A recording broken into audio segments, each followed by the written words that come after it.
Chicken curry একবার এই পদ্ধতিতে বানিয়ে দেখতে পারেন, স্বাদটা সত্যিই খুব সুন্দর হয়। তার জন্য প্রথমেই আপনারা কড়াইতে সর্ষের তেল নিয়ে নিন, আর তাতে আলুগুলোকে ভালো করে ভেজে নিন। আর ভাজার সময় অতি অবশ্যই হলুদ আর নুনটা দিতে ভুলবেন না।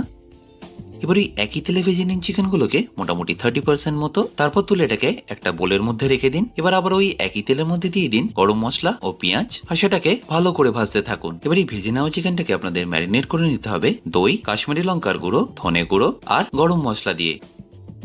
আর অবশ্যই এখানে ঝালের জন্য লঙ্কা আর নুনটা দিতে ভুলবেন না। আর এতক্ষণে অবশ্যই আমাদের পেঁয়াজটাও ভাজা হয়ে গেছে। এবার তাতে দিয়ে দিতে হবে আদা রসুন বাটা, আর সেটাকে একবার মিশিয়ে নিয়ে এখানে রঙের জন্য দিয়ে দিচ্ছি হলুদ, আর ফাইনালি এখানে দিয়ে দিতে হবে টমেটো বাটা।